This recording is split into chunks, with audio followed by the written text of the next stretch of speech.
My friend Carolyn sent me an email and asked me if I would speak to the pros and cons of owning shares in your employer. Spoiler alert, it's generally a terrible idea.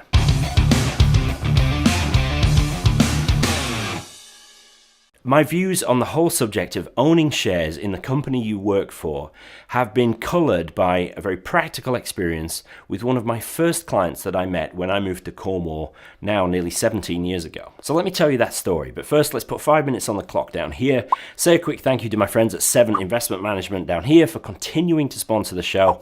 And let's crack on. So my client was a telecoms engineer and he worked for cable and wireless all his working life and all around the world. Down here in Cornwall is where the cable comes in from across the Atlantic, and so there was a big cable and wireless presence here. Now he'd worked all his life for cable and wireless and had built up a significant shareholding. By the time he retired, those shares were worth around £180,000. Now after my client retired, the world changed, the management of the company changed, and my client saw his shares go from £180,000 valuation down to, wait for it, £8,000. Something like a 95% loss in the value of those shares. By any measure, that's catastrophic. Now, fortunately, this client had provided for himself and his family. He had money elsewhere, so it wasn't financially catastrophic, but it really hit him hard, as you can imagine. After my client passed away, I eventually sold the shares for £28,000 or thereabouts. Now, my predecessor, who had also advised the client, had repeatedly advised him to sell the shares. Please sell them down.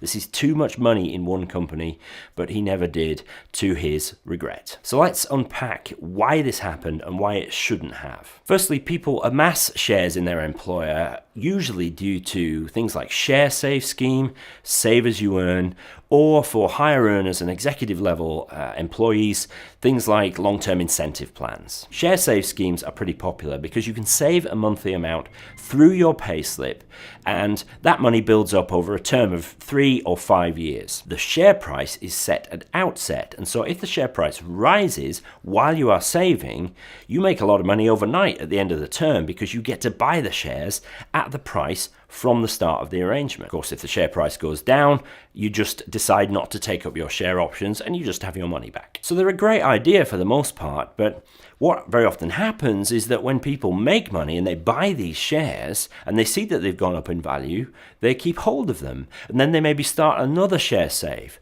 or they start a new one every year and they have a bunch of concurrent schemes, one maturing every year, and it's quite easy to build up a pretty significant shareholding in a relatively short period of time. And like I say, high earners, those in management or board level positions, sometimes are paid bonuses in shares. So it's easy to see why people end up with significant shareholdings in their employer's company. One of the reasons people retain these shareholdings in their employer is down to pride. I mean, just because you're working for the company doesn't mean that you can single-handedly keep it afloat. Chances are there are much bigger issues than your job at play when it comes to determining the share price. So by all means, be proud of the company you work for, but don't bet your future on it by holding too many shares. Any emotion, pride, or otherwise, is a terrible reason to buy any investment. Third reason why this goes so badly wrong for people is that we've got really bad diversification going on here. If you think about it, if you have significant capital tied up in shares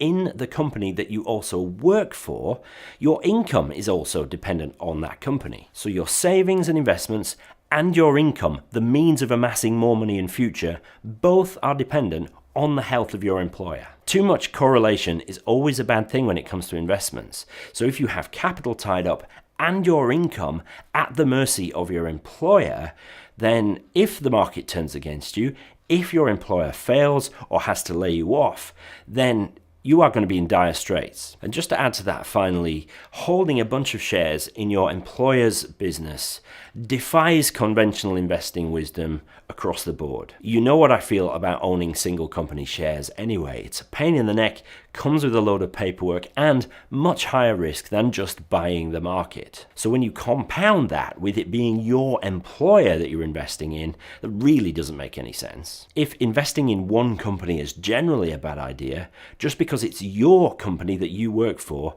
that doesn't change that truth. There are just so many variables that you cannot control. This is why I always recommend people stay clear of single company shares. Just track the markets instead. Takes all the hassle away.